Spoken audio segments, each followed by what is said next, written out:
Hi, I'm Spike Robinson, and I'm here with my co-host Monia. And this week we're discussing the Disney movie Encanto because everybody is talking about this one while still not talking about Bruno. So basically, this is the story of 15-year-old Mirabelle and her family, the Madrigals. And everybody in her family has some sort of superpower. Her mom can heal you with food. Mm-hmm. One of her older sisters can grow flowers.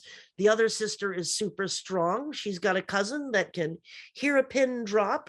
Her aunt can make storm clouds appear. Her other cousin can change shape, and her youngest cousin, he gets his gift, and it's being able to talk to animals, but she doesn't have a gift, and hence the drama. Yeah, I mean, we do have to talk about who Bruno? we're not supposed to talk about. Yeah, because he also has a gift, but he's Bruno has the gift of prophecy. Yeah, and he fled the premises, is what we found out. Yeah, he left because everybody blamed him for the prophecies. He said my fish would die the next day dead. It's like, well, maybe he noticed that it was a very sick fish. Mm-hmm. I mean, just because somebody says that this is going to happen doesn't mean they're the ones causing it, just means that they can see. Yeah, shooting the messenger is what's going on in here. Exactly. I will also say that it seems that Mirabelle also has a little bit of something that way, because you see at the beginning, she gives little Antonio, her cousin, whom she's been sharing a room with. We'll touch on that in a couple seconds. She gives him a little stuffed jaguar for something to cuddle with in his new room, because once you get your powers, and they say as you come of age, but the age they're is very young. Yeah, I was going to ask. I was like, what exactly is the age that they're coming to here? 5. Coming of age to, like, now you can play with the grown-up Legos. Like, what is the? I looked in the wiki. It's 5. Because see, at first I was like, oh, maybe it's gonna be like 15-ish for like the quinceañera, I guess. Mm-hmm. Do the boys also have one, quinceañero? I don't know. Anybody who's of the Latin American community, please let us know if boys have a quinceañero. Yeah, and then the standard, bar, bat mitzvahs, and all of that is kind of a bit younger, but still around there. And forgive this poor Anglo's pronunciation. I will be butchering all of the Spanish today. I mean, it's hard once you start mixing languages. Yeah, it starts with her just before her ceremony, and she's 5 years old, and she's going to get her gift. You find out later she didn't get a gift. When they get a gift, they get their own little door. Yeah, the door opens into the near room, which to me, I was like, what is the logistics of this? Do they just have TARDIS? It's like a TARDIS. It's bigger on the inside than it is on the outside. I mean, I guess they do push the idea that the house as well is somehow conscious or like Casita sentient. I don't know what the right word Casita is sentient. Okay. Casita is sentient. It reacts to them. There's one point where, spoiler alert, it falls down, and its last act is to put 2 doors on top of Mirabelle to save her from the fallout. It's very well done. Yeah. Oh God, yes. But she's giving, I've got to get my point straight. She's giving him a little stuffed cougar. Jaguar. It seemed to be just like a wildcat animal, feline. And yet, when he gets his gift to talk to animals, what comes in galloping but a big live version of that same cat? So I'm going to say that she's got a teensy bit of psychic ability herself, or she just really gets him. I really liked their relationship, cousin relationship. Yeah, it was very cute. Though here's the thing. Everybody else, when they get their gift, they get their own room, right? Yeah. Except for Mirabelle, she gets stuck in the nursery. Should a 15-year-old girl be sharing a nursery with her 5-year-old boy cousin? She's like a second-class citizen already. Well, it's her room now, isn't it? There's no younger kids. So No, now there's it's no younger kids, but you also see that it's got her. So, and I would say maybe she can tell. No, I was going to say maybe she can take the room of the whoever gets married, but I'm guessing they'll just move into. They'll just right? their husbands or spouses will move in, just like Felix and her dad Augustine moved into the house. Yeah. No, but she, I will say Mirabelle, she might not have a magical power, but she's got mad skill at sewing. Well, I feel like her power was in part like she just had a very, I don't know if charisma is the right word, but because she's the one who talks to everyone and pokes around and tries to like find out things. And even in the beginning with the kids that are like talking to her, she has like an entire. A couple of pundits have said that she has a power. Her power is the same as Abuela's, because Abuela doesn't have a specific power except to be the holder of the magic for the rest of the family. Now that is the next one up. Very good point. She's Abuela's eventual replacement. And that also ties into the fracture between them in a way. So that they know, she will know later on when she's 50 something, that when one of the kids reaches for a doorknob and it doesn't immediately produce a room, there's my replacement. Yeah, because she is definitely the one who you only see two people talking and giving orders to the house. And that's Abuela and Mirabelle. I mean, I kind of thought that in the beginning. I was like, oh, so her power is, is it telekinesis, the like fancy word for it? Yeah, that's the fancy word, but that's casita. Yes. They do explain that, but at first I was like, oh, okay, but that's another way of looking at it. It's just that she can actually communicate with the house, just like Antonio can communicate with all the animals. Well, some pundits have thought that maybe the house is the spirit of the dead grandfather, Abuelo Pedro, but that doesn't seem right, because it would be is house always a female, whether or not the spirit in it is male or female? Because it's casita, not casito. Well, I mean, I think it's just always feminine. It's feminine in French too. Okay. I'm not sure about that, because it doesn't really feel like that. It feels more like it's a house and it's just a sentient house that expects what's going on, anticipates everybody's needs and goes for it. So that there's that one scene where she's unpacking the groceries. I would love to have this happen, that my counter would just have the tiles on it go magical. It's the houses of the future that you see in movies as well. You're just like, oh, perhaps, yes. Now, okay, why are we talking about this in culty? Because there are this is not a cult though, but there are some culty things going on. But we'll talk later about why Abuela is not a cult leader. She's just a woman who I feel has lost her way a little. And we'll talk about that. But the first words out of Mirabelle's mouth when she's waking up in the present day, and by the way, the present day is 1952. It's anywhere between 1949 and 1952 that this movie takes place, because they said the thing that killed, the war that Abuelo Pedro died in, not Pedro, sorry. Abuela Pedro died in is the 1,000 Days War, which was a real war in Colombia that took place from 1899 to 1902. Okay, so not 1952.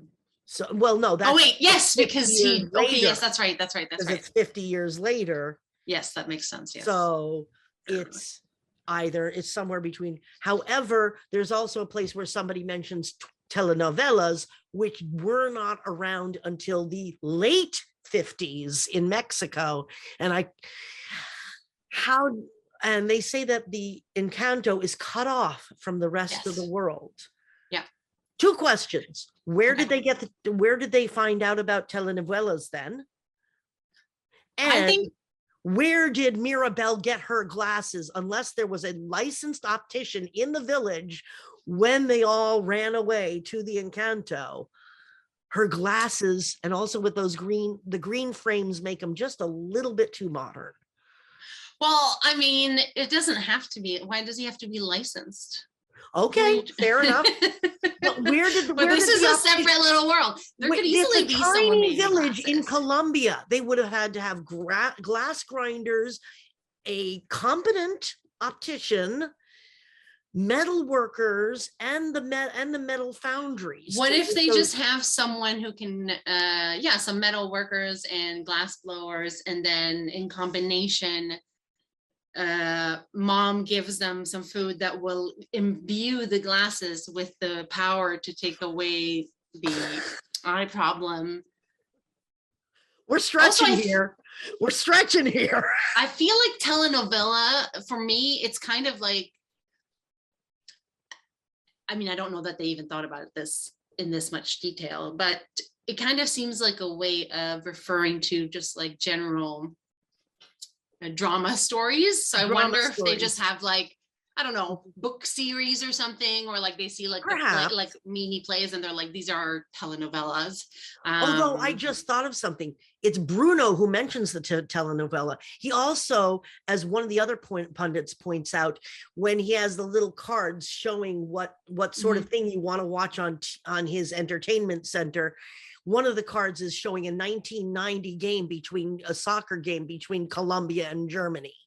Oh, wow. Okay. It's, yeah. So, but he's got the gift of prophecy. So maybe he's seen a few years in the future, and this is what's going people. I mean, I find the lack of care for where he disappeared to be very strange, considering the emphasis of that Encanto is like cut off. So it's like, do you think he's like wandering around the edges, or you think he's been like left? We don't talk about him, so we don't know. Because he's spooky. He's the evil one that makes all sorts of horrible things happen, even though he's not the one doing it. And also on that point, Dolores at the very end of the movie says, oh yes, I knew he was here all along. I heard him in the walls. It's like, why didn't you say anything, woman?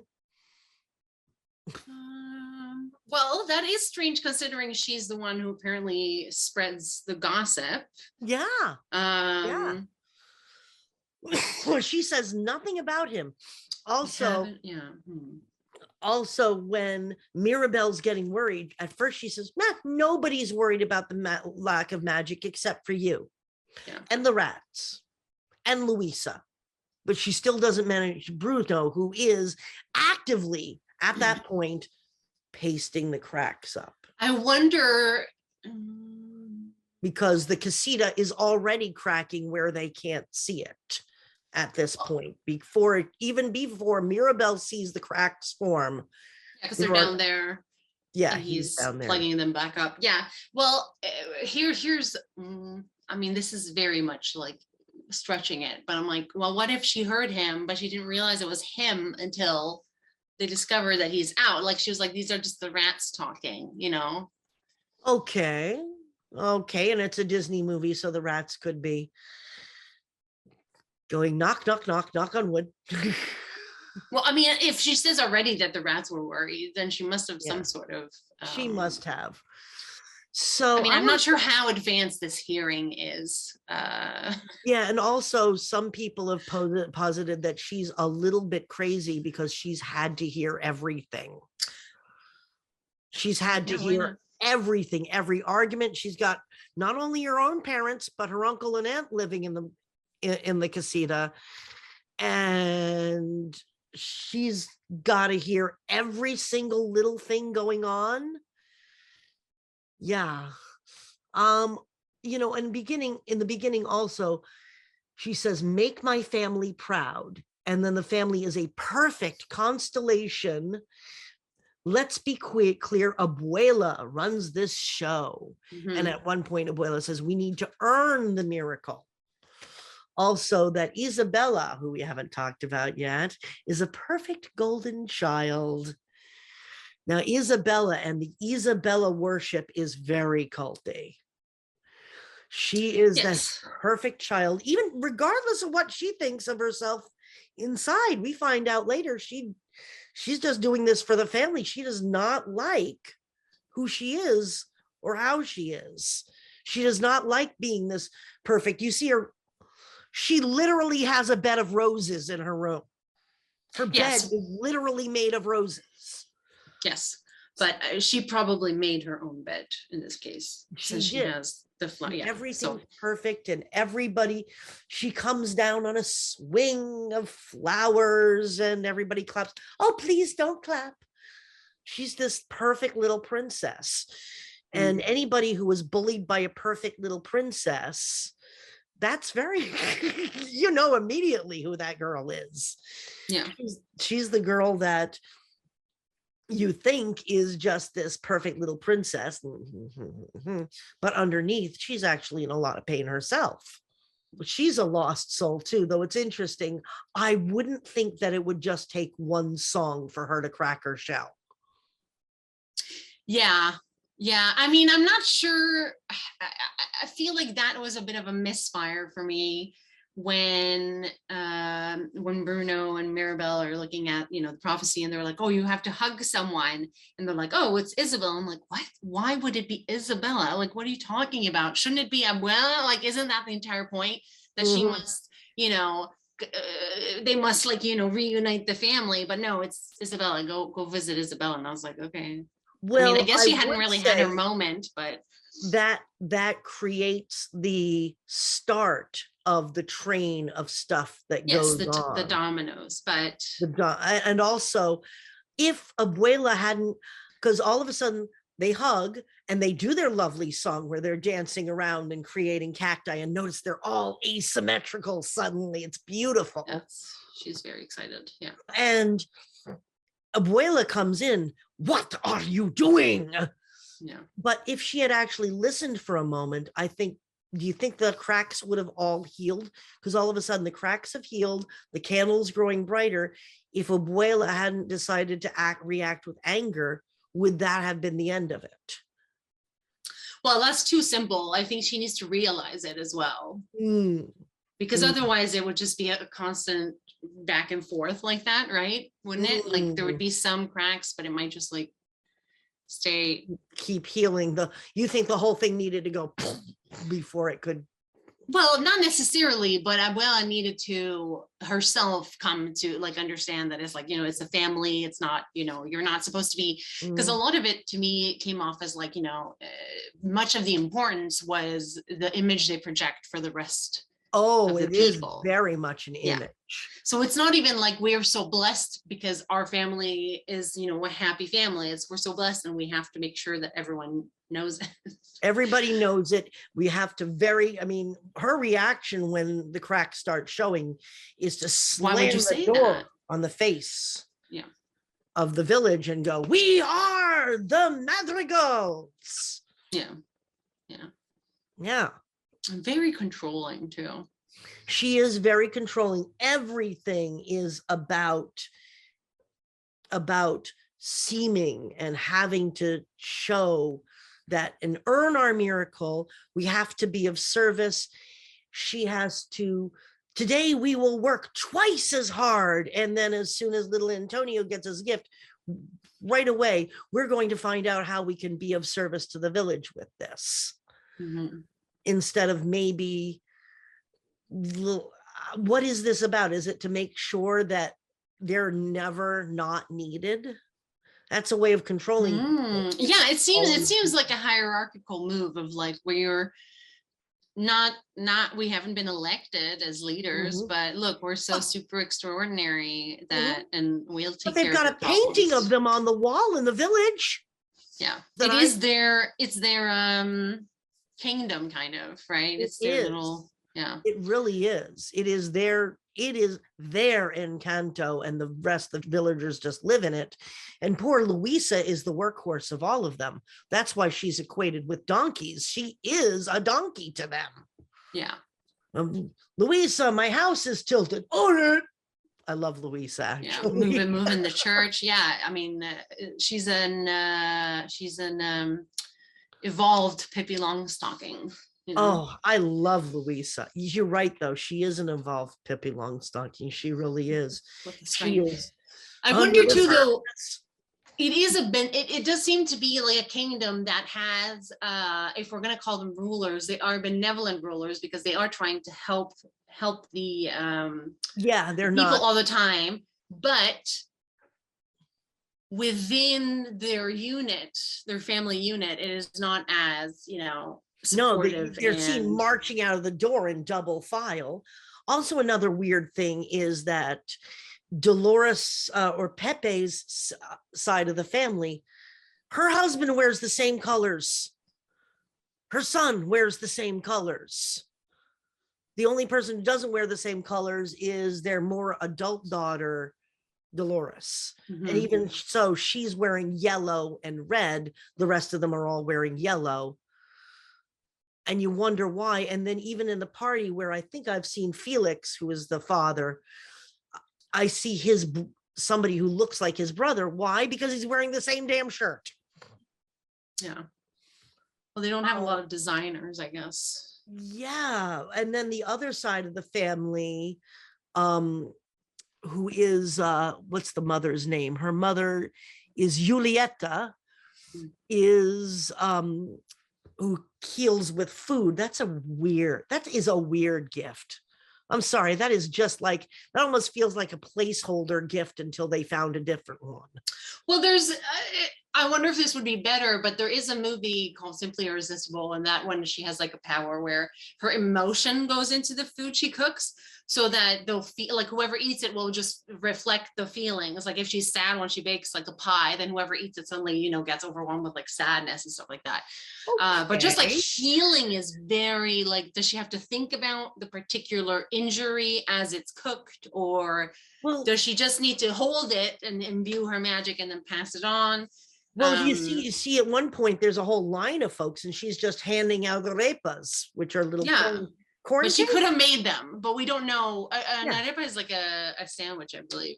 Oh, okay. Because there's one where arepa con queso, is that with cheese? Yes. That's with cheese. Okay. Yeah. That sounds tasty. I want one now. Yeah, there's a little cafe called Arepa. If it's still open, who even knows at this point? Yeah. It's like a corn-based. Yeah. But her whole, what was my point in this? Was that, her side of the family is kind of wearing blue-green, but they don't have all of it all together. So that Mirabelle has a blue-green skirt. Juliet is wearing a blue-green dress. Her husband, Auguste, is wearing a blue suit. And Louisa is wearing a blue skirt with white top, but Isabella, whose name means beautiful, by the way, is in a purple dress, a light purple dress. Who else wears purple? Abuela. So it's almost like she belongs to Abuela more than she belongs to her actual parents. Do you think it's possible that Abuela saw Isabella as her successor? I think so, because everybody, she's the golden child. She's she's like setting up the marriage, because it's like, and then you'll live here and you'll take over or whatever. Interesting. Yeah. She is definitely the favorite child. She is definitely the one who can get away with things. Then in the song, We Don't Talk About Bruno, she turns right to Mirabelle and says, I don't want a sound out of you. That's only something that somebody who's absolutely sure that they can get away with something would say to their sibling. That's a very abusive thing to say. I mean, the way that the grandma even treats, like, I think it's not shocking because I've watched multiple Disney movies before and they do have some dark themes, but like when she tells off Mirabelle so many times, like she noticed something bad and you're like, why are you trying to destroy everything? It's like, what, you can just step aside, go in private and have a little discussion. Or like when they have dinner and it's really like, now you're not in this seat and we're going to move you around. Oh yeah. I'm gonna move you you're just a puppet for us. You're being loud and we don't also like that. The most abusive moment is when they're taking the family photo and the family photo at Antonio's gifting ceremony. Yeah, they don't even think about her. Don't even think, oh gee, one of our children is missing. And instead of, oh, wait, hold the photo. Come on, Mirabel, get in here. They just go, the family madrigal. And there she is in the background. And then does that amazing song. That's where I start sobbing, is the beginning of that song. Mm-hmm. Yeah, this song made me, this movie, I will admit, made me cry all the tears.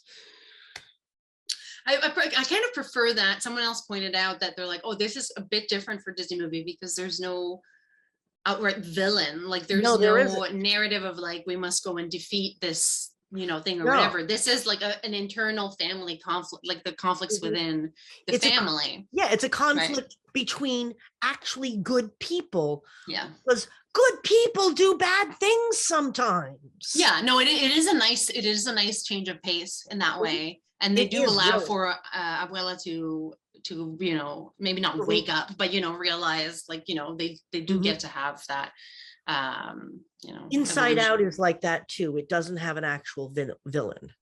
That makes sense to me. Really? Or is it not even anger, or I guess no, anger is just part of the team. And also I'll put a picture of it. Felix, the father who's wearing yellow, who's the uncle of Mirabel, he looks like the anger character. He's built in the same way. He's stocky and he just reminds me of anger for some reason, even though he's not angry. Though I will say he doesn't seem to have much of a personality of his own. He is just Pepa's husband. I saw someone said this. They were like, oh, Disney, where all the women have like rich inner lives and the men are just like stock characters. And I was like, I mean, that's just a bit of a reversal of it is a little old. Like, are we really that upset? Like, this is just one movie of, Well, okay, I will say, during the We Don't Talk About Bruno song, she says, it was my wedding day. It was our wedding day. So it's her wedding day to her, but it's our wedding day to him. And also there is, he goes, thunder, are you telling this story? Or am I? I'm sorry, Mavita, go on. I guess it could also be, I mean, is it that surprising? They are in the role of subservient to Abuela, basically, when they join the family. It's kind of like acknowledging that, you are going to be, the matriarch, because she ultimately is the boss of both families as well. Those parents don't get to be the ultimate boss of their children, and kind of still have that like reluctant deferral, because they're not protecting Mirabel from being, He does step up at one point to her,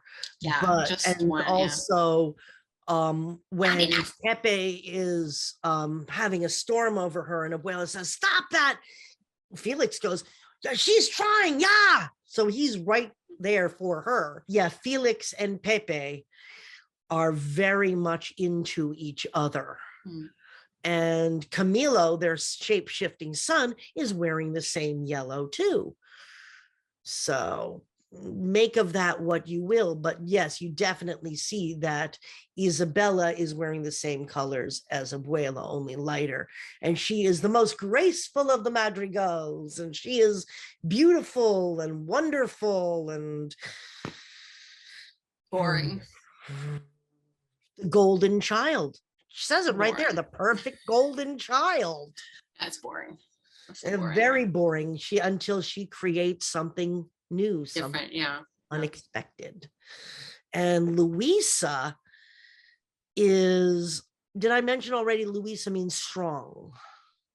No, I don't think you said that it means that, but that's what Luisa means, and strong or warrior. Okay. And she is Under the Surface. Now she says a few things in her Under the Surface song. There's one here. I will put it. I'm worthless if I can't be of service. Mm-hmm. Who am I if I can't carry it all? Who am I if I don't have what it takes? Give it to your sister. Your sister's stronger. See if she can handle every family burden. Yeah. I mean, it is interesting that they started digging into that as well, because it seems at first that, I mean, we see it a little bit with Antonio in the beginning. He's also very nervous because he's like, what does it mean? What does it, like, what's going to happen? But you would think like Mirabelle is only like that because she doesn't have a gift, but having a gift just means a different type of pressure from Abuela, and like that reminder that this is to be of service, right? I mean, that's the thing. It's been so drummed into this poor girl that she has to be of service. So she's wandering around the village, straightening people, looking for things to redirecting the river, and carrying donkeys. Yeah, she's the beast of burden that carries the beasts of burden. Yeah, because donkeys are beasts of burden, right? Maybe. Yeah, they're the ones that you use to carry your packs and everything. But Louisa is carrying those beasts of burden. I love the one that, she says, did Hercules ever feel like, yo, I don't want to fight Cerberus? I love that. Yeah, that was pretty. Yeah. That's great. Also, those dance moves. We got to say, those dance moves, my God. Whoever choreographed this, the guy who wrote the music is the same guy who wrote Hamilton, so he is amazing. Not only that, Lin Manuel Miranda. Yeah, thank you. He also, apparently this song Under Pressure was a salute to his older sister. That's really nice. Yeah, I dove into all the extras, you know that. Had to. But so we've got Louisa, who's strong and has been basically, I don't know if you would say bullied, but she has been told her entire life that she is this beast of burden and she has to do everything. Since the moment she turned 5, she has been treated as the village's common donkey. Is that, do you think, because it is one of the few gifts that seems to have an immediate use? Yeah. Because what use is actually growing flowers? Nothing. And also, like, even, I mean, you can heal people with food. That's a pretty good one. But yeah, like, that's what they're saying with, like, he can speak to animals. Like, let's find out how we can use this, because it's like, we don't. Yeah. He doesn't get to enjoy it for, like, 6 years. No, it's immediate. Yeah. And Lisa was burdened with the gift of, something that immediately you're just like, oh, can you go lift this then? Can you go? Yeah. I will say, though, if properly handled, the way that during Isabella's song, What Else Can I Do? She is using vines as like a skateboard. And I turned to Wally and I said, she would be a kick-ass Marvel villain. Actually, there is a Batman villain who has those exact same powers, Poison Ivy. Yes. Yeah. Yeah. So she's basically a good Poison Ivy. Though she's painted to be a little bit of a, bitch, but she turns right around in one song. That's the thing about all of this, is that it's a nice idea, but I don't think that in reality, somebody who's been the golden child for so long is going to suddenly make a cactus, sing a song, and then everything's cool with her sister. Well, everything really does. I mean, it's a very, I basically, I guess I give it an excuse because it is Disney. So I'm like, okay, well, I guess this is probably the purpose. But yeah, there are a lot of neat, tidy endings that are not necessarily fully fleshed out. Like, she doesn't want to marry him. And then suddenly he's like, oh, I guess I'll marry you because you want me. It's like, there's no, so he doesn't have an inner life. Mariano, the big hunk who's set to marry Isabel, doesn't even blink when all of a sudden, no, marry this other cousin instead. Yeah. Sorry. Because there's no, unless there had been a revelation that he also was not necessarily, that he also felt that this was a duty he had to do to his family, and like what an honor to marry into the family. Yeah, it didn't feel like he was there wasn't really any thought into that, right? And Dolores can be happy now, but it's like, are you really going to be happy with the guy who was in love with your sister? Dumb, like, who apparently wasn't even that in love with his sister, despite, her hearing him plan to have 5 children and proposals, but he turns away, like, they do almost tack on a little bit of personality to him at the end. You write poetry and you take care of your mother. It almost felt like, oh, he does have a personality. Here it is. Very, very limited. Yeah. No, don't get me wrong. I love this movie. Love.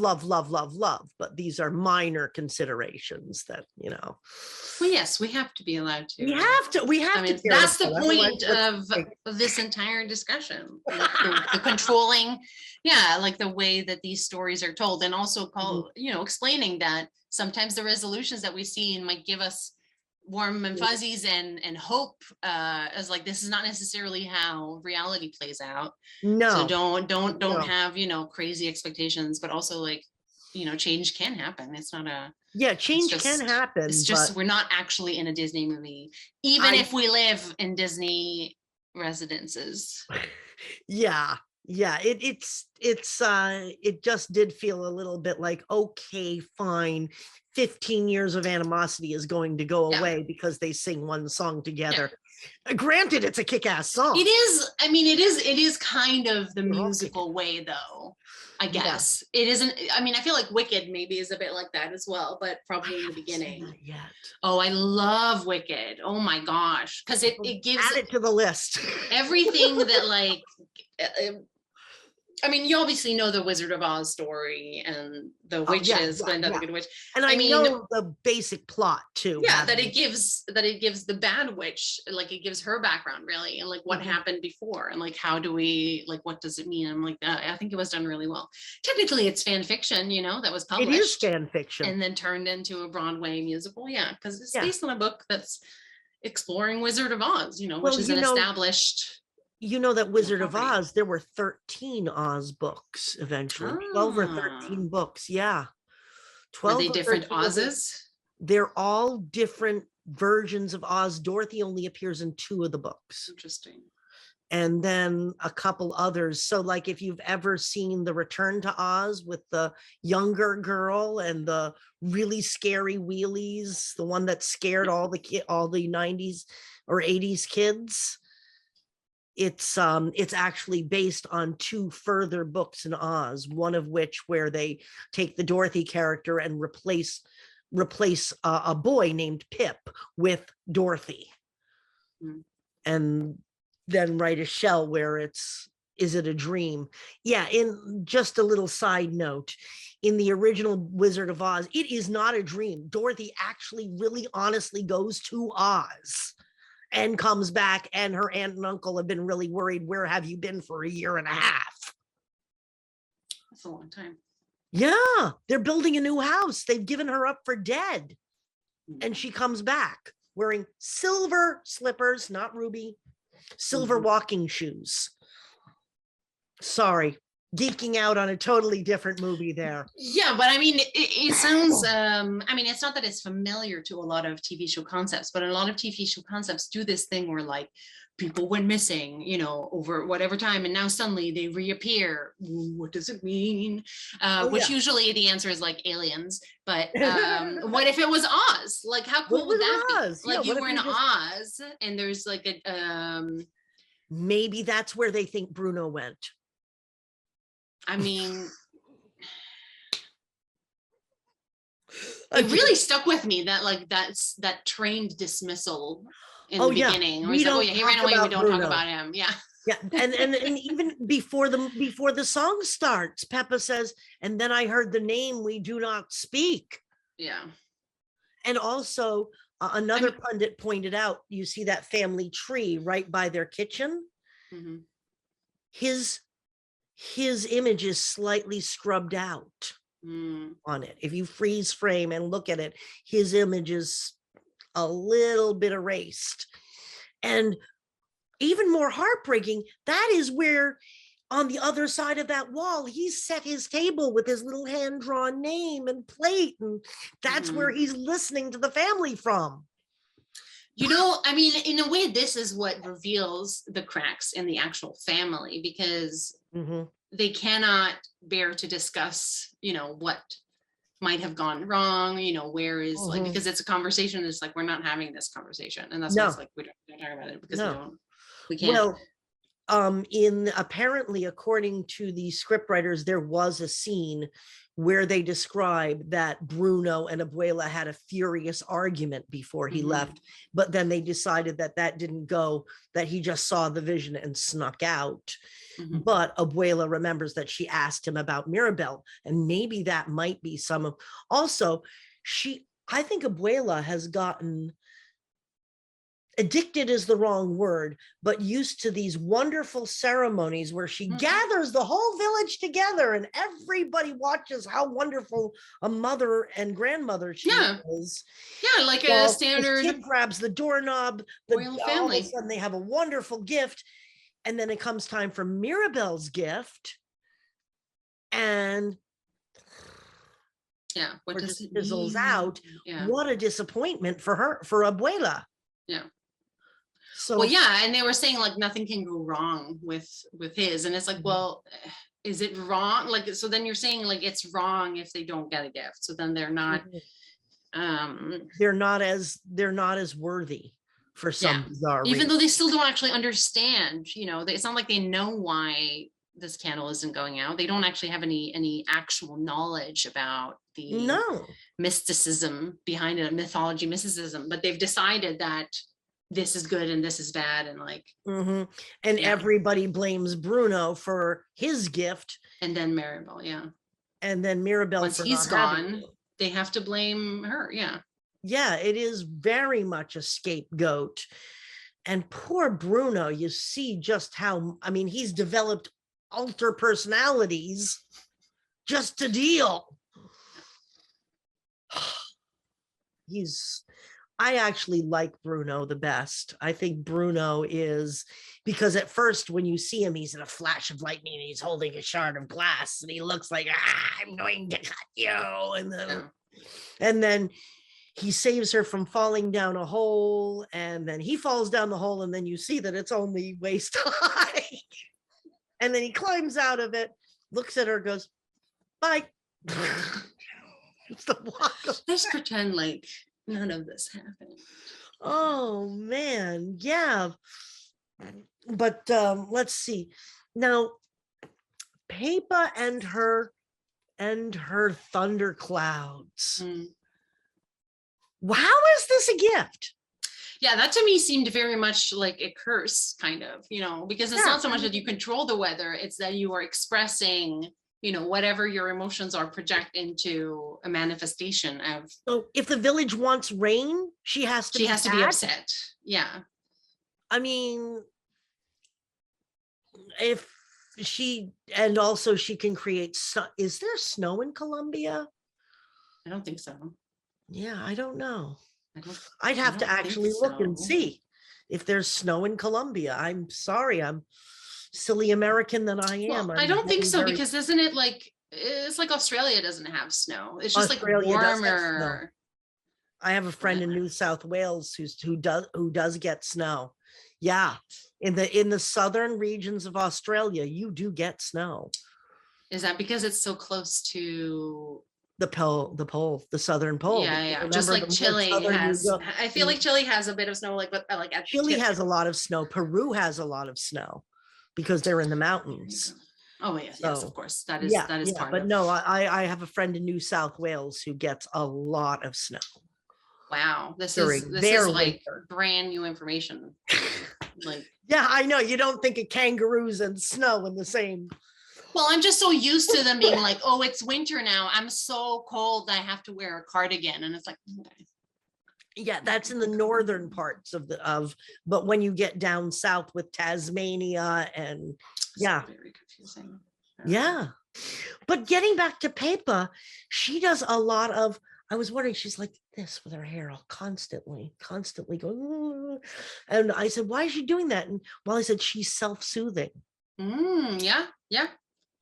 Instead of finding a way to compartmentalize and sort of like stoically separate herself from that, she's gone the other way where it's just like a constant, and that's a good call. Self-soothing. Yeah, she's in a constant state of anxiety. Look at the circles under her eyes. She's always got circles under her eyes. She is a wreck. I mean, it probably is not. I mean, we only see a very small part of this family's life, but I don't think it is too out of bounds to presume that maybe Abuela, whoever, well, except for Luisa, who probably just immediately was put to work, but the others might very much have had this moment, this time in between until the next one of having like extra pressure from her. Or maybe she was extra focused on Peppa, like, why is there a storm? Like, why are you doing fog? Like, no, that's not what we need. You need to go over there. Why can't you control it? Like a lot of and also it doesn't hassle, look good when you're raining. It doesn't look good when you're thundering. Yeah. But and then it moves on until the next person, because now Maribel is the one who doesn't have. I mean, I don't know exactly the age. The birth order is apparently Camilo and Mirabel are the same age, so that Camilo's ceremony was probably just before or just after Mirabel's. No, it has to be just after, because hers was the last one until Antonio. Yeah. All these names, like the little kids that I keep labeling the Greek chorus because they act like a Greek chorus. Yeah, it's true. Tell us more. Yeah, tell us more. It's so hard to keep track, and that's why coffee's for adults. You see that occasionally, Camilo, he goes and in the beginning song, you see him mimicking the appearance of a very tired mother with a wailing baby, so that the mother he hands her a pillow and she can lay down and he can pretend to be the kid's mother while mother gets some rest. And then you see him later and he's changing shape to make the baby laugh. Yeah. So apparently his gift is changing shape. So when you see the party, he greets everybody by turning them into them for a couple seconds, which I think would be kind of creepy. Yeah, he's just showing off. He's only 15 too, but what practical use is that? Well, spying probably, but I'm not sure that they have such advanced, counterintelligence. Well, maybe needs. Abuela has whispered to him, "Hey, go pretend to be this shopkeeper and find out." But they don't need that because they've got Dolores who can hear everything. It seems like his gift would be kind of difficult to quote unquote control, and it's the same with Luisa, because he can easily do whatever he wants. He can hide from them, right? He could be like, I'm a chair now, you don't see me. But he pretends to be his sister to get seconds at the table. Yeah, so it's like there's he kind of gets to run a bit, and then Casita beats him up. Casita, the window goes and thwacks him. We don't use our powers this way, except he does. But he does. And so there's a couple of gifts that just don't make sense, because all that Peppa and Dolores's gifts really can do is make them fucking crazy. Yeah, I mean, I guess the thing is, it has been framed as gifts to use by Abuela, whereas in reality it might just be like, you guys have these you might not even have to call it a gift per se. These are just like, enhancements or whatever. Yeah, well, you don't necessarily need to call it a curse so that they all go hide. Yeah, why is Abuela not a cult leader?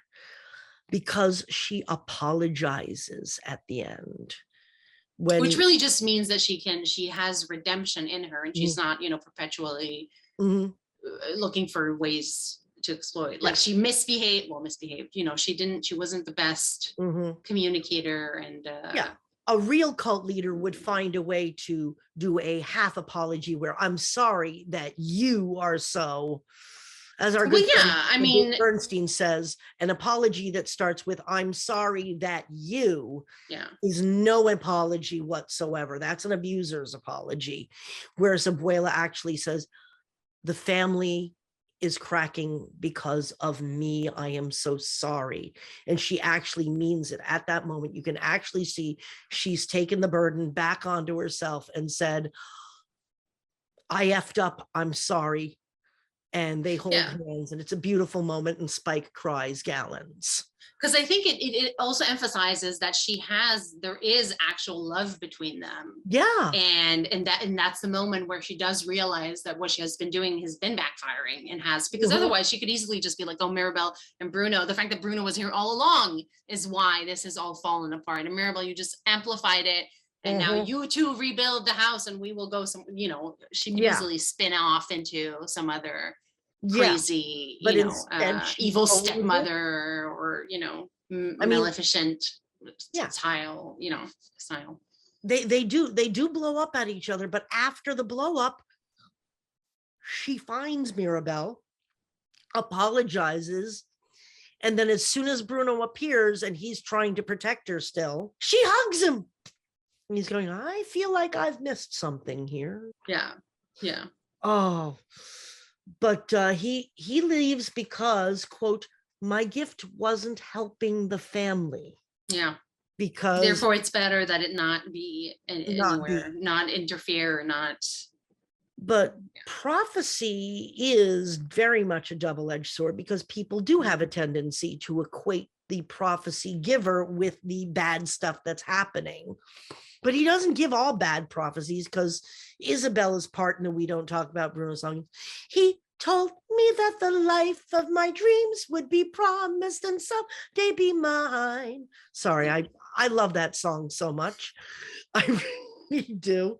And I will also say that song, there's a music theory dude on YouTube who has pointed out why this works. And yes, it's the family madrigal. Well, guess what they're singing? They are singing a version of a madrigal. That is a song. It's early polyphony. We're talking 16th century, 15th century of two or more, usually 4 voices, sometimes 5 or even 6 voices, all having their own little melody that when you clunk them all together, all fit together in harmony. Yeah. Which I think is a perfect, kind of on the nose name, really, but perfectly, because it's not that blatant, right? Like it's not. Yeah, not everybody. I didn't know about this. Yeah. Yeah. You'd have to have paid attention in your music history courses. It's a nice niche little. Yeah, it works. Yeah, I like it. So they are the family that, in theory, all their gifts all combine to make one whole song. But what they say at the end is just beautiful. The gift is you. You're more than your gift. Yeah. And which she should be saying to all of them. But she should have been saying that to them all along. Yeah. But this doesn't lost sight of it. Mean more. Yeah.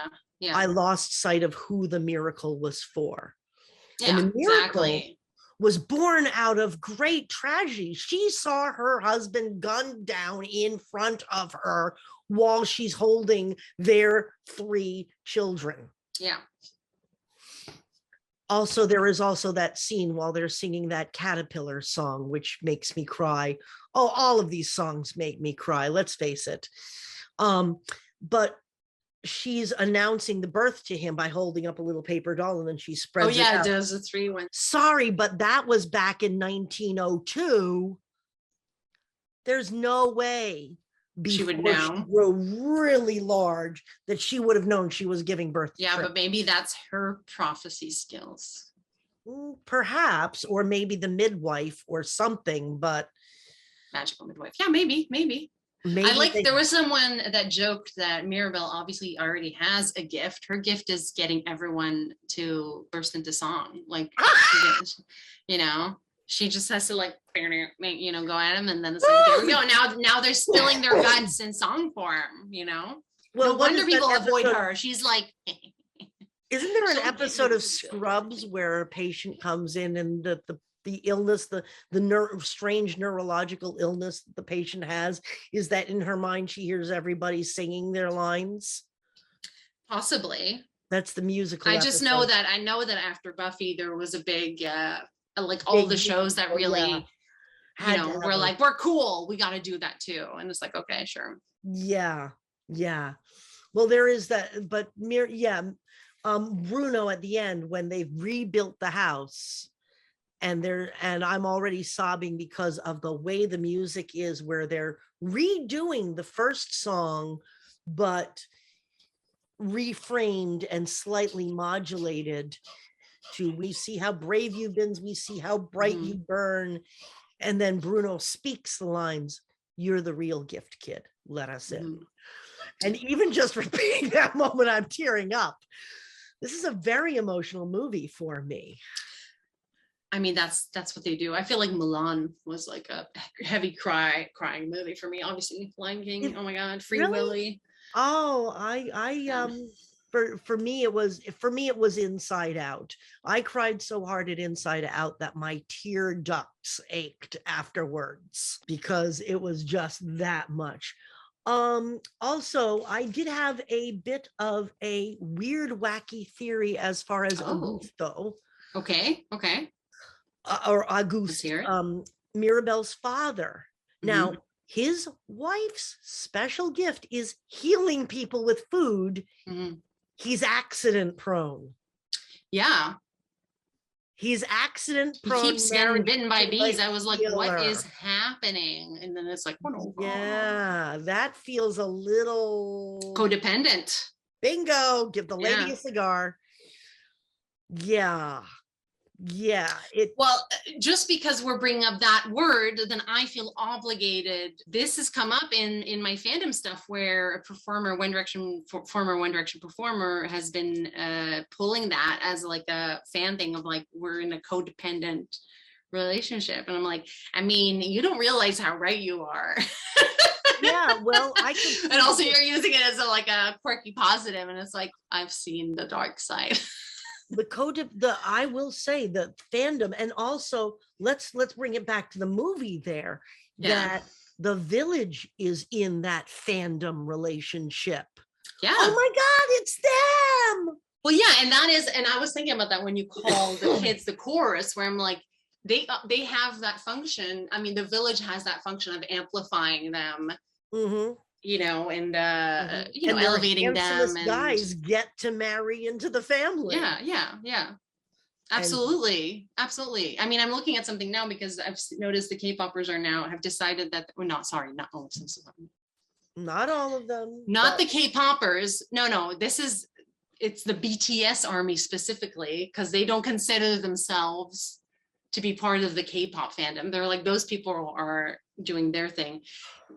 They're speculating now that they're kind of a nation, and I'm like, we're a cult, like. But they're trying to be like, we are an entire society. I'm like, yeah, based on worship, which is not a society. You get that with baseball teams. We've got Red Sox Nation around here. Yeah. I mean, they're all in their little fan cults over there. It is. I would love to find someone who researches sports fandom, just to sort of exchange some sort of information. Anybody who's into sports teams, yes, because I can relate, being a Yankees fan married to a Red Sox fan. Well, but there's not really hooliganism. They're little cults. Oh yeah, well, I mean, to me, that's always what High Fidelity, the book, was about. Is, to me, I'm like, Nick Hornby, the same guy who wrote A Fever Pitch, is the book about how he is obsessed with football, and it's like separated by matches, and it's all him like being like super into it, and then like regular life is like trying to like pull him back in, and they're like, come on, like we have to, and he's like, I gotta work, like the games. Well, so when they obviously this became a UK movie with Colin Firth, of course, and the Americans were like, we gotta remake this, it, but soccer, for as they would call it, is not a big deal, so they changed it to baseball, and I believe the Red Sox. Yeah, like the guy is a insane Red Sox fan instead. Yeah, of course. Yeah. And I would say, getting back to Encanto, yes, the actual topic of our well, no, I mean, we're gonna go on all sorts of tangents. We always do. That's part of the pleasure of the conversation. But that the village is definitely a very a very solid fan base. They worship. I mean, they've got the paintings, as I said, of the family. There's, I mean, we don't see anybody who goes, yeah, who cares about that family. They're all very that's a spin-off for the villains that are like brewing in there, because they're like, why do we have to worship at the this would be like spinning off, like, oh, you can have that angle. At the end of the movie, I found this out in another little fan bit. The mountains that surround the Encanto, they do not rebuild. The house is rebuilt, but the mountains that were protecting the Encanto from the rest of the world are permanently crumbled. So they might start communicating with the outside universe. Yeah, they're going to have people coming in and seeing them now.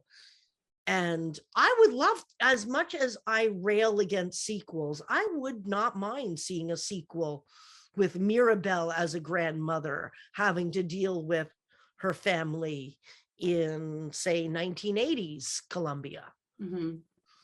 Which would be maybe they have to keep their gifts secret at that point, you know, because there was some scary stuff going on, if they've become part of the, you know, the rest of the world. I mean, that's always to me what fanfic was about, is about exploring, you know, possibilities and beyond canon, right? So I guess I just don't like sequels, because there's some sort of like official further narrative that seems to somehow be like, you don't need to do that, we'll give you an official story.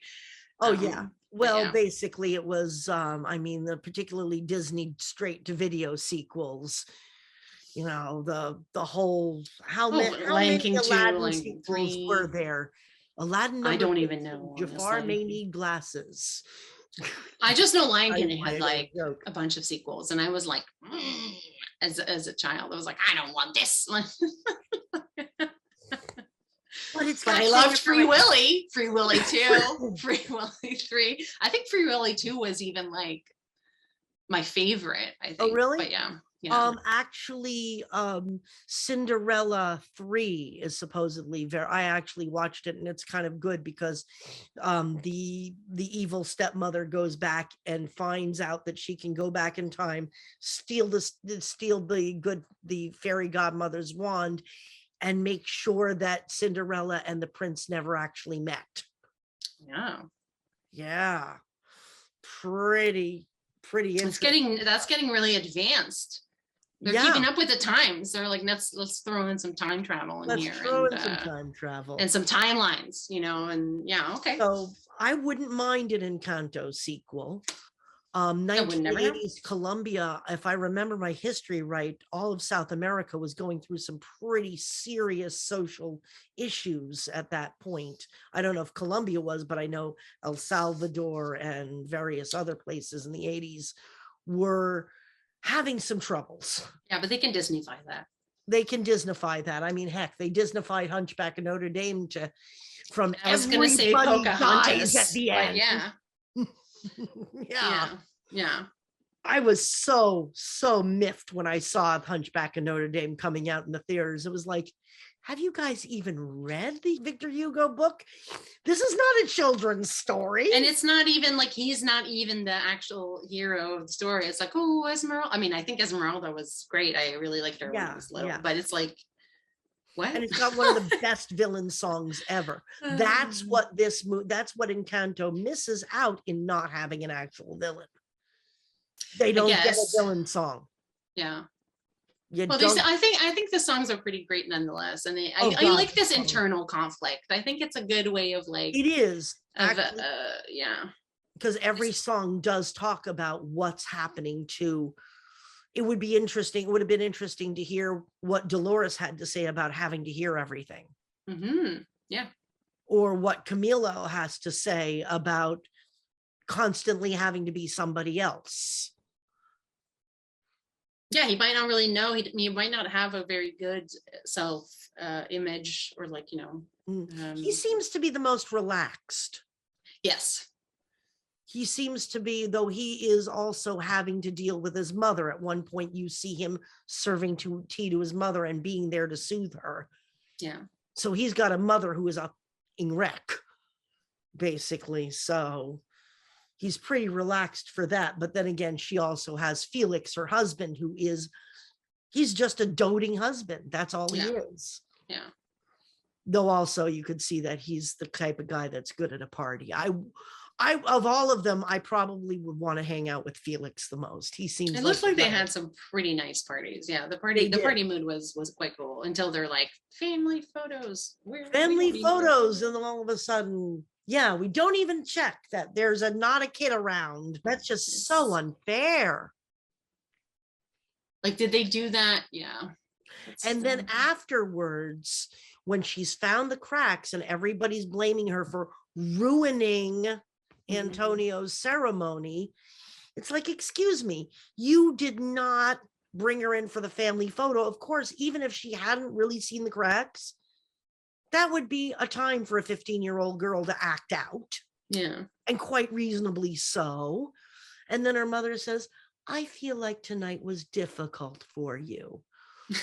And then she gets a little creepy, actually, when she goes, I healed my daughter's hand with my love for my daughter and how gorgeous and wonderful and cool glasses, and stroke, stroke, stroke, stroke. It's like, bitch, where was that when the picture was being taken? I'm not impressed by Mirabel's parents, actually. No. Well, like I said, it feels like they're just like,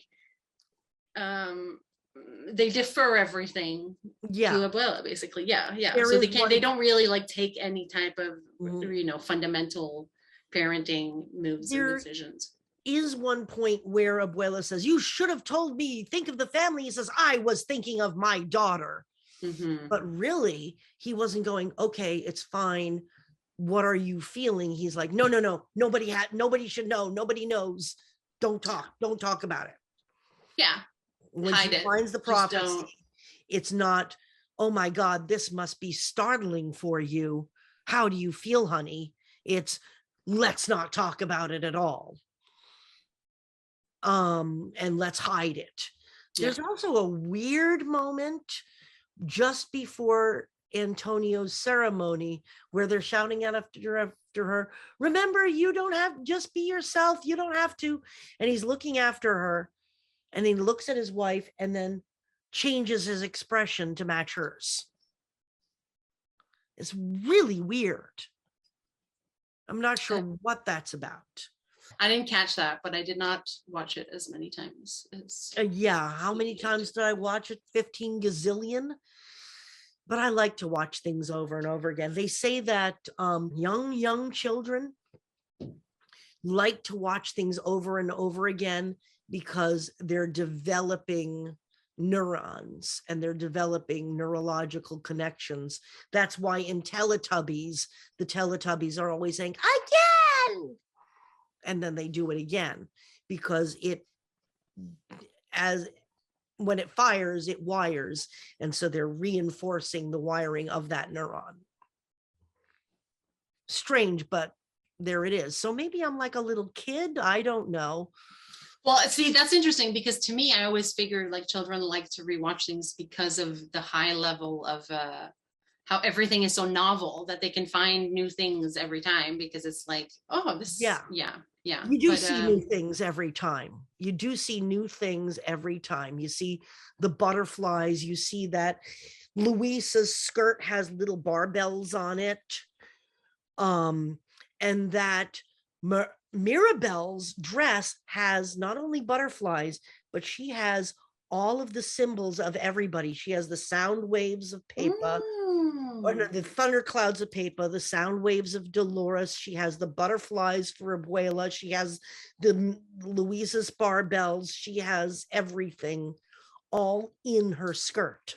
Yeah, that's pretty cool. Yeah, so she really is the representation, like of the whole family. Yeah. She is the key. She's the next keeper of the magic. Yeah, I like that. Yeah, and the house responds to her the most.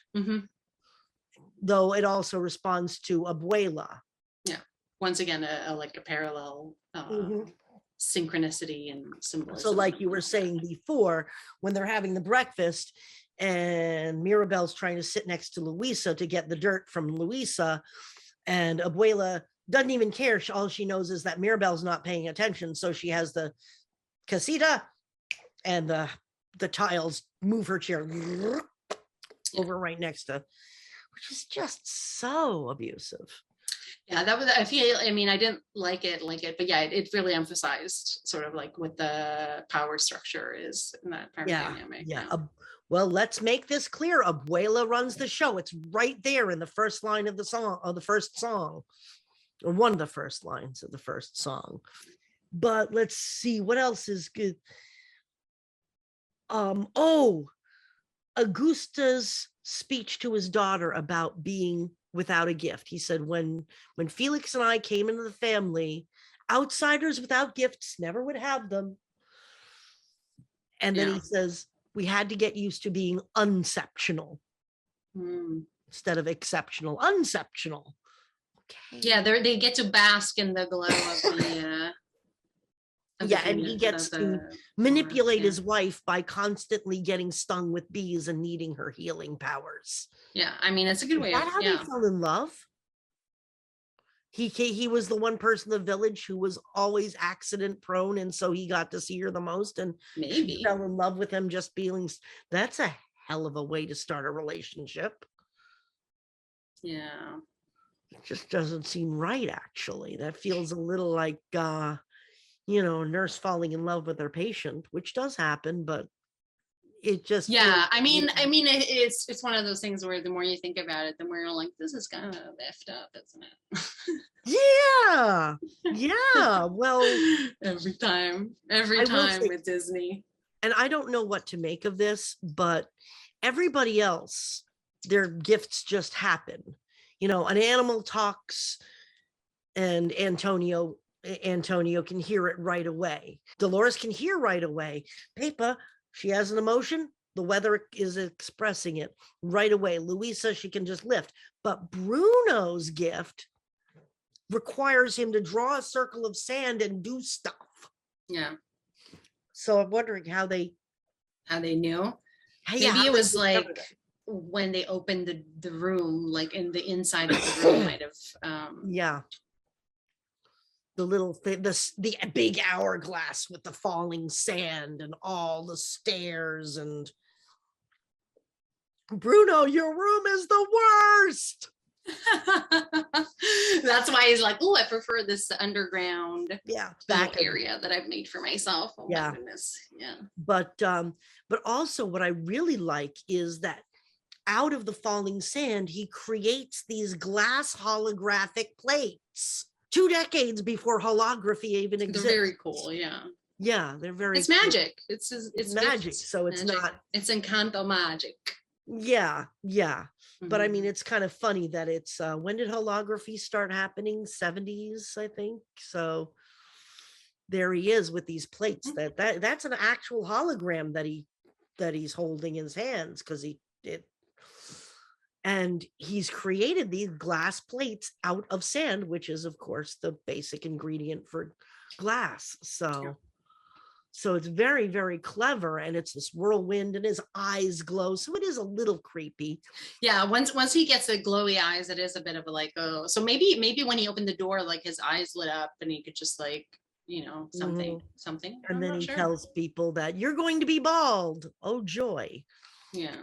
But poor Bruno, in that not only is he blamed for everything, but he's given this gift that is really more of a curse as far as he's going to tell everybody in the village that their fish is going to die, that they're going to be bald, that they're going to get a gut, that they're I mean, once again, I think this is the problem with framing it as a gift, because the village wouldn't necessarily be disappointed if they knew that what he had is not necessarily like, ooh, it's a present. It's like it's a tool, or it's a something that should be used very selectively, because it's not like, what are the crops going to be like next? What's the weather going to be like next? Yeah. Are we going to need some a sad little pepper Yeah, are we going to need to make Peppa sad and make it rain a little exactly bit? yeah Yeah. Instead of using it for like just general stuff, and then it's like, well, I see we are all going to die. I mean, yeah, Whether or not your eventually, damn goldfish is going to die, there's a great use for prophecy. yeah The next day, dead. It's like, well, gee, maybe he'll be better off now. Poor Bruno. Also, I will say that he actually looks like his father. When you see his father, there's a bit of more, his nose is longer because he's a comic character. He starts off as the villain and then goes to be the comic relief. Yeah. That's his function in the movie. But I love Bruno. And I also love the song We Don't Talk About Bruno. Oh, then also, Abuela's denial here is the magic is strong and so are the drinks. Yeah. I like that. Thanks, Abuela. Nice diversion or they're shifting. Or also, let's talk about the Dolores and Isabel thing where Dolores is it Dolores? Yes, Dolores is in love with a guy that Isabel is engaged to, and she's being asked, do we have an engagement tonight? And she has to listen and go, yes. And then some other pundit had said, he didn't really say that he wants 5 kids. She tacked that on to have a go at Isabella. Oh, yeah. And you for see sure. Isabella going, well, because 5 little flowers appear in her hair. Because she hasn't been gifted with mind reading. So that would mean that he would for some reason be walking around being like, I'm proposing tonight and I hope to get those 5 kids right away. Yeah. Like, it's just like kind of so, but she hasn't shared what she thinks to anyone. But that whole relationship is so strange to me. It makes me wonder how much of her desire to have him is based on the fact that he immediately was marked for someone else, right? And she has to listen in to him, right? So she gets to know him. The man of my dreams would be just out of reach, betrothed to another. Yeah, which turned out not to happen. So, well, it did though. He briefly, was betrothed to her, but then the story moved on after that point. Yeah, things can change. Yeah, it's true. True. So I mean, it was all he saw was that stage of it, and then he was betrothed to another. He was just out of reach, but then it's his prophecies are merely a snapshot. Exactly. They're not they're not when she's making this little announcement, he wants 5 kids. You see her going, did that get you upset, sis? I know. Although Abuela was very happy. She's like, 5 more. And this will gifted. Be good for the Encanto, not these kids love each other. Yeah. It's very clear. It's quite clear. Her priorities. And the Guzmans, who the heck are the Guzmans? Are they the richest people in the neighborhood? Is that why it is? Or is it just that they've been knocking off some pretty strong and handsome kids? I feel like that was it, but maybe not. Because Mariano, I don't know what Mariano means. Spaghetti sauce? Marinara. Sorry. He's a hot tomato. No, bad Spike. No biscuit. But he is very much the handsome prince archetype. He made me think of Gaston, basically.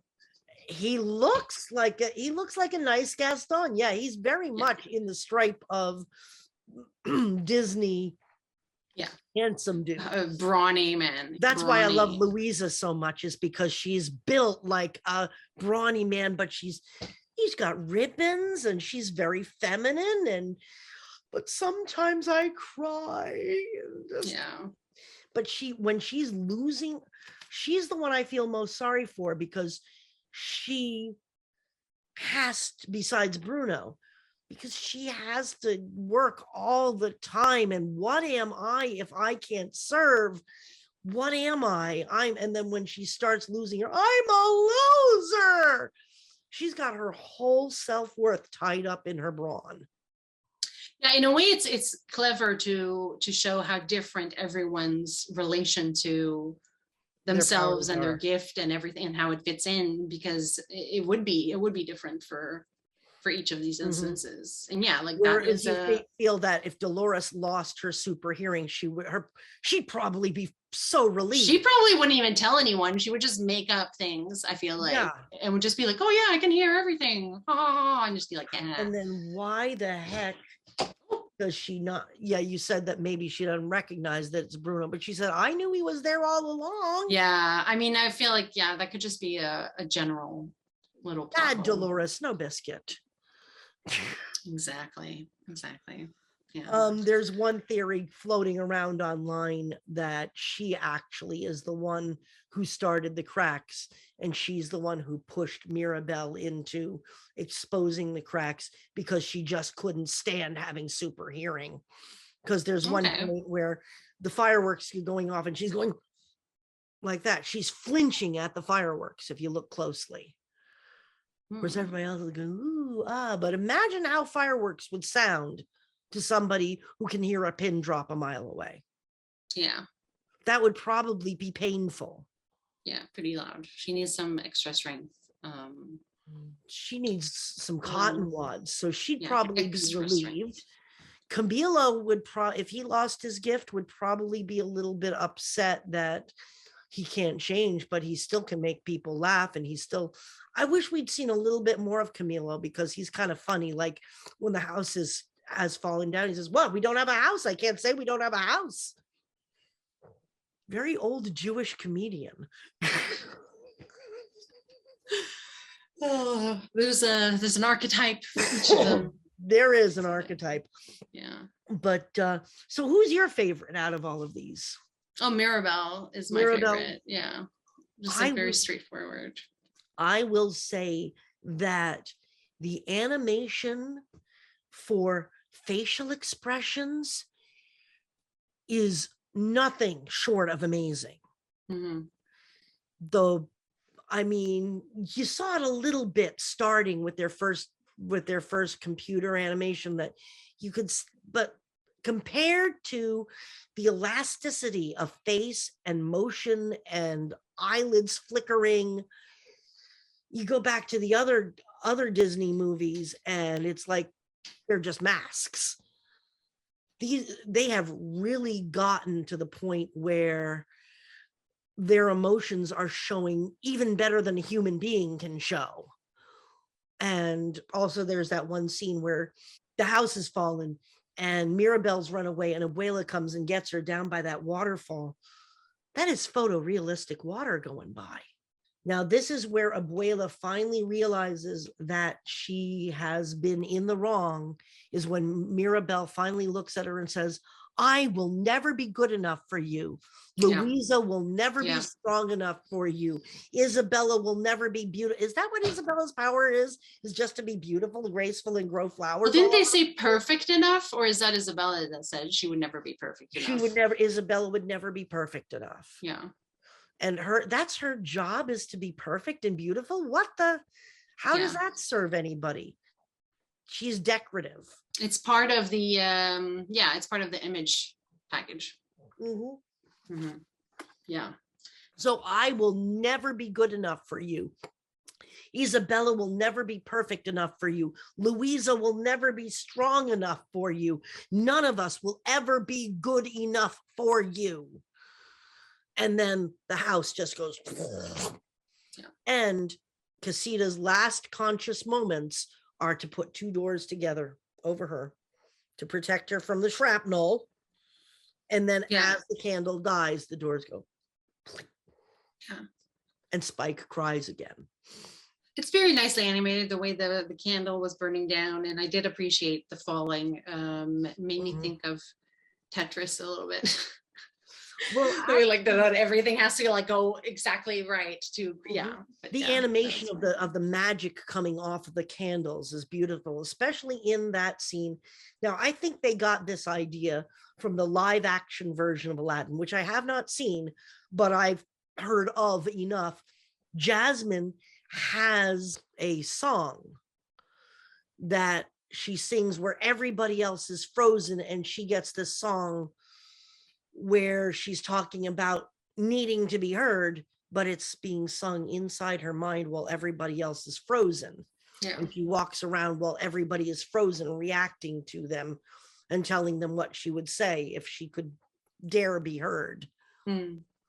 And that song where she's saying waiting for a miracle in Mirabelle goes, and they're not frozen, but their time is slowed down so much that the sparklers are just, kind of, and everybody's very slowly moving.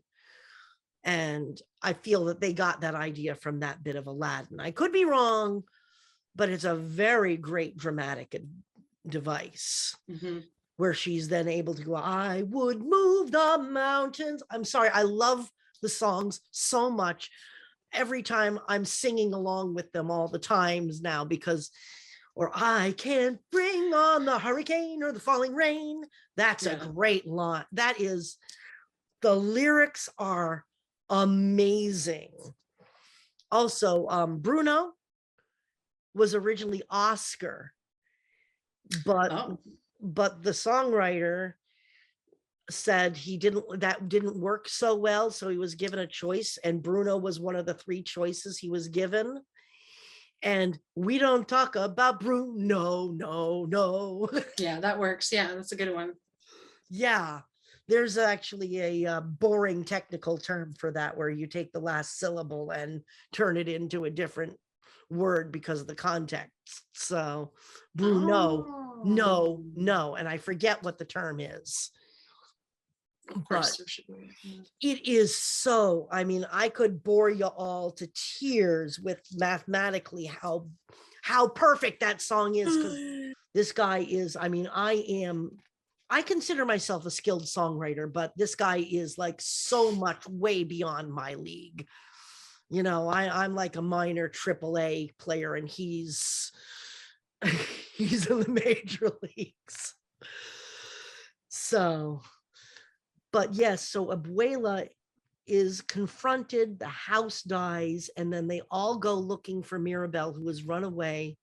Abuela finds her, and would this happen in real life? Would a woman who has spent 50 years ruling the family with an iron hand? Well, I guess that's the thing, right? It depends. Does she have that primarily love? Can she wake up to like such a tragic event? Is like good. It could definitely. Yeah, if she was a good person. And if the same losses happen, that really and then of course Mirabelle sees her too, and she sees her grandmother's tragedy playing out in front of her, and sees exactly why, and says, of course you didn't want this to ever happen again to any of your family. There's a lot of fear there mixed in with the Yes. Though, of course, okay, so they lost Pedro. So what did they do? They shoved away her other male child. Is it because he reminds her? Oh my goodness. I didn't even think of that. But yeah, I lost my husband, so I'm going to shove away my son. But at the very end, she has the self-awareness to say, I am so sorry. I forgot what this miracle was for.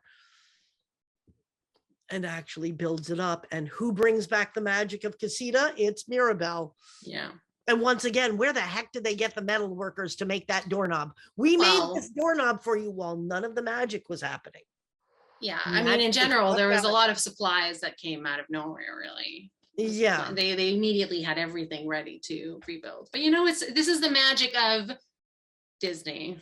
I was going to say cinema, but no, this is a specific type of We're probably not supposed to pick apart why Mirabelle has eyeglasses that really, I don't think you would have gotten those green tinted rims until. No, it's one of those anachronistic things that, you know what, we just have to pretend. Yeah, I mean, the Victrola and the alarm clock and various other things in the house are 1950s. So, and her sewing machine. So, okay, fine. Yeah. But no, the glasses bug me every time I see them. It's like, green rims? No. No, unless somebody very carefully painted them with paint that Maybe wasn't so. going to chip off. Maybe so. Maybe, but yeah, in an Encanto that's been cut off from the rest of the world since 1902, how do they have 1952 technology? Everything is developing at a parallel speed inside of their and looks exactly like what. Yeah. If you took a culture, maybe they're just also portraying things so that we will recognize it as viewers. Also, I'm giving them a lot of leeway here, but yeah, I mean, I feel like we've gone over it pretty well. It's it has that hopeful ending. Yeah, once again, I just really like that it is an internal conflict that gets solved with them, with that it's not a thing. It's not an us versus them situation. No, it is, we're an us, and we had some issues over 50 years. and also all the songs are very speaking to their internal experience. What else can I do is talking about, I've made something that's unexpected. It's sharp. It's not perfect, but here it is. She likes it. Yeah. So true. It really is, though. Yeah. So I don't know what else to say about this, except that, yes, there are some culty things going on in the family, but it's not a cult. Abuela is not a cult leader because she's just a woman who's lost her way and is smart enough and good enough to say, I'm sorry. Yeah. Which is the biggest. And that is those are two of the hardest words that anybody can say. And me. I'm sorry. And also, I don't know. Yeah. Those are words that you will never hear. Well, you will hear I'm sorry come out of a cult leader, but they'll always back it up with I'm sorry that you. Yeah. So, of course. Yeah. So I think we have covered everything here. If anybody has any other questions, please put them down in the comments below. Like, share, subscribe. Also, we are starting up a monthly Q&A with John for our patrons. And those who are our patrons have realized that I have already started releasing our videos early, a couple days early, depending on when I get them done. Look at that, a little advance. So if you're paying, you get early access to our videos, and a monthly Q&A with John will be starting. I believe our first one is on the 27th. But we've gotten a lot of new patrons lately, and remember, yeah, poor Spike would love to keep on doing these. Yeah. And so I'm Spike Robinson and Monia. And we're the Culty Geek, and thank you very much for watching. Have yourselves a great day. Hi, John here. Thanks for watching. We'd appreciate it very much if you would click like, as well as subscribe, and click the bell for notifications. Every dollar helps, and we welcome new patrons on Patreon, or you can make a one-off payment with any currency through PayPal. Thanks so much.